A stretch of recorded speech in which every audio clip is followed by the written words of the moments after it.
আজ আমি আমার মায়ের একটা দারুণ স্বাদের কই মাছের রেসিপি আপনাদের সাথে শেয়ার করব। ছোট্ট থেকে এই রেসিপিটা আমার অনেক পছন্দের, মানে বাড়িতে কই মাছ আসলে আমার জন্য এটাই বানিয়ে দিতে হতো।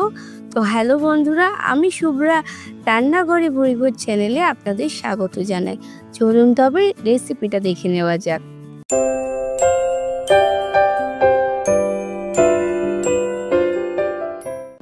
আমার মায়ের এই কই মাছের রেসিপিটার জন্য প্রথমেই একটা বাটিতে 2 চা চামচ পরিমাণে ধনে, 2 চা চামচ পরিমাণে জিরে আর একটা শুকনো লঙ্কা কিছুটা পরিমাণে জল দিয়ে ভিজিয়ে রাখবো আধ ঘন্টা মতো।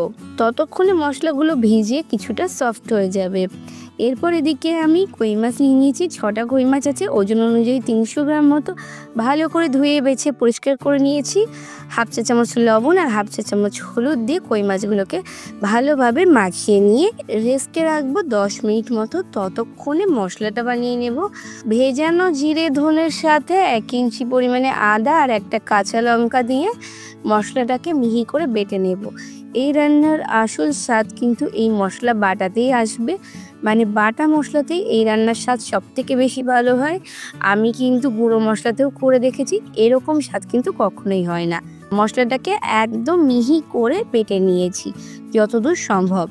এই রান্নায় খুব বেশি মশলার প্রয়োজন হয় না, তবে বাটা মশলায় এই রান্নার স্বাদ অতুলনীয় হয়। তো দেখুন মশলাটা কিন্তু একদম মিহি হয়েছে। এরপর মশলাটাকে একটা বাটিতে তুলে নেব। আর এইদিকে যে নুন হলুদ মাখানো মাছটা ছিল সেটাকে একটু বড় একটা পাত্রে আমি নিয়ে নিচ্ছি।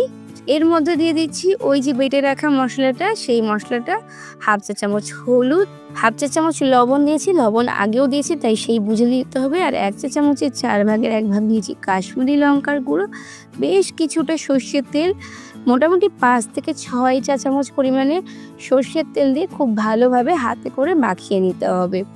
তো এখানে আমি কাশ্মীরি লঙ্কার গুঁড়োটা ব্যবহার করেছি। এটা কিন্তু আমার মা করতো না, যেহেতু রান্নাটা ভিডিও করছি আর দেখতে সুন্দর লাগাটাও ব্যাপার, তার জন্য দিয়েছি। এটা না চাইলে আপনারা অ্যাভয়েড করে যাবেন। সর্ষের তেল কম হচ্ছিল বলে আরও 2 টেবিল চামচ পরিমাণে সর্ষের তেল এখানে আমি অ্যাড করেছি।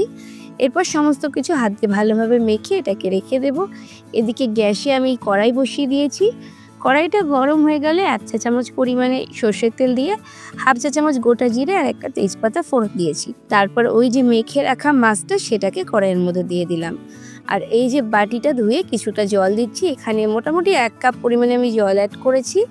এরপর একটু নেড়েচেড়ে মিশিয়ে নিচ্ছি আর একটু নেড়েচেড়ে মিশিয়ে উল্টে পাল্টে দিচ্ছি। জলটা কম মনে হচ্ছিল তাই আমি এখানে আরও হাফ কাপ পরিমাণে জল এখানে অ্যাড করছি, তবে জলটা কিন্তু ঠান্ডা জলই আমি ব্যবহার করেছি। জলের পরিমাণটা একটু বেশি থাকবে কারণ এই জলেই মাছটা সেদ্ধ হবে, আবার রান্নাটাও হবে। এতক্ষণ কিন্তু গ্যাসের ফ্লেম লোতেই আছে। এরপর গ্যাসের ফ্লেমটা একটু বাড়িয়ে দেব যাতে একটু ফুটে ওঠে জলটা। এরপর এখানে আমি দিয়ে দিচ্ছি 4-5টা কাঁচা লঙ্কা। অবশ্যই কাঁচা লঙ্কা আপনারা আপনাদের স্বাদ মতো দেবেন। এরপর যখন ফুটতে শুরু করবে তখন গ্যাসের ফ্লেমটা লোতে রেখে রান্না করে নেব।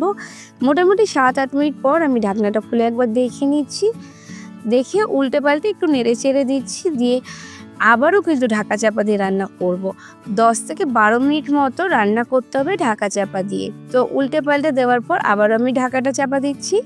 আর এ পর্যায়ে আরও 4-5 মিনিট রান্না করে নেব। আর 4-5 মিনিট পর ঢাকনাটা খুলে নিচ্ছি। আর দেখুন আমাদের রান্না কিন্তু তৈরি হয়ে গেছে। রান্নাটা কতটা সহজ সেটা নিশ্চয়ই দেখে বুঝতেই পারছেন। একদম নতুন রাঁধুনিরাও কিন্তু খুব সহজেই রান্নাটা করে নিতে পারবে। দেখুন ঝোলটা একটু ফুটিয়ে ঘন করে নিয়েছি। আর ঘনত্বটা যখন এরকম থাকবে তখন গ্যাসের ফ্লেমটা অফ করে দেব আর গরম গরম ভাতের সাথে সার্ভ করব।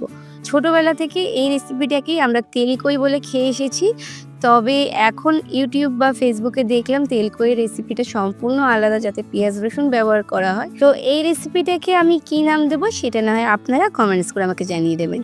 অত্যাধিক মশলার এখানে কোনো প্রয়োজন নেই, এতেই এই রান্না খেতে অসাধারণ হয়।